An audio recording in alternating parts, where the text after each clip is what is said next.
Құрметті әлеуметтік желі қолданушылары және YouTube көрушілері, сіздермен мен бүгін керемет жаңалығымды бөліскім келеді.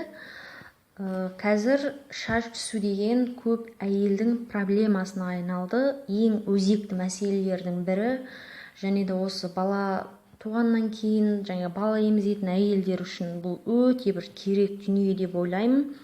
Мен өзімнің мысалы басымнан өткен жағдайды айтып берейін. Осыдан 7-8 ай бұрын менің шашым қатты түсті, белгілі себептерге байланысты көп дәрі қолданғаннан болар. Сосын шашымның өкінішті 4-тен 1 бөлігі ғана қалды. Мен қолданбаған маскам жоқ, қолданбаған шампундарым жоқ. Қымбат шампундарды ақша шығарып сатып алдым. Бірақ болмады. Сіздерге осыны айтайын деп отырған себебім, мен шашыма қатты көмектесті. Біріншіден түскенім басты, екіншіден және де осы 7-8 айдың ішінде нәтижесін берді. Қазір мен айнаға қарап көрсем, уже балапан шаштардың көбейгенін байқаймын.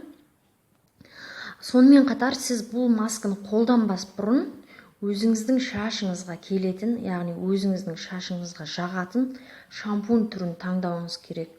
Яғни әркімнің шашы әртүрлі, әрбір шаш әртүрлі шампуньді қажет етеді. Мысалы, өз шашым менің шампуньді өте қатты таңдайды. Сондықтан сіз өзіңізге керекті шампуньді таңдап алыңыз, шашыңызға жағатын. Екіншіден, осы масканы қолданбас бұрын сіз айтып өттім, шампуньді таңдауыңыз керек, және де басыңызды жумастан 2 сағат бұрын бұл масканы дайындап қолдануыңыз керек. Ол үшін бізге нелер керек? Бізге қарапайым әрбір аптекаларда сатылады, және де супермаркеттерде де сатылу керек.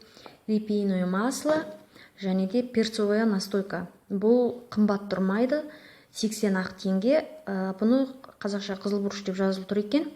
Мына жерде перец стручковый деп тұр. Перцовая настойка дегенде түрі болады.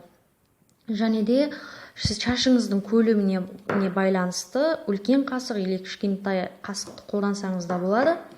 Және де ол үшін сіздің шашыңызға жағатын кез келген маска бальзам болу керек. Ол шаштың, яғни түсуіне қарсы, шаштың өсіруге көмектесетін маска болу керек. Менің өзіме жаққан, шашымды жақсы жағатын осы бір арзан маска. Мен бұны 350 теңгеге алғам. Маска бальзам дейді.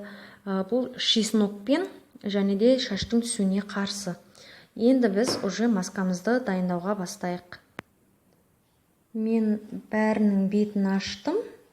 Өзіме қажетті заттарды дайындадым. Сіз мынадан үлкен 1 қасық, перцовая настойкадан 1 қасық, бальзамнан 1 қасық қосып араластырасыз. Мен бәрін салдым, араластырып жатырмын. Бұл әбден араласқан.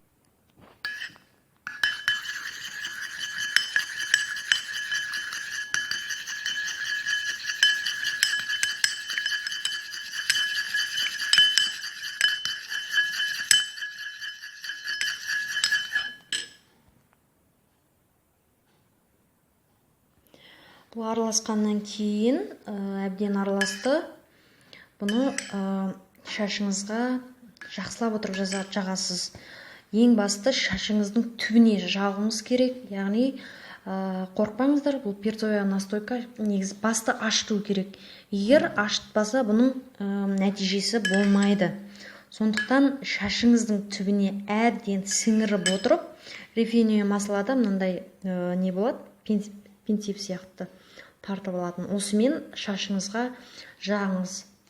Және де бұл масканың нәтижесі болсын десеңіз, онда шашыңызды жуған сайын ерінбей бұл масканы қолдануыңыз керек.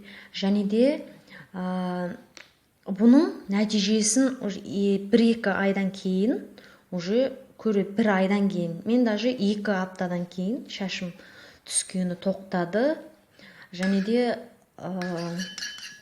уже қазір балапан шаштар өсті. Егер сізге қажетті болса, осы видеоны және де осы материалдарды қолданып көріңіз. Яғни масканы жаққаннан кейін шашыңызға салапан, яғни полиэтиленнен жасалған пакет киіп қойсаңыз тіпті де нәтижесі болады. Яғни маска жақсы сіңеді. Назарларыңызға рахмет. Сіздердің де бір керектеріңізге жарайды деп ойлаймын. Қолданып көріңіздер.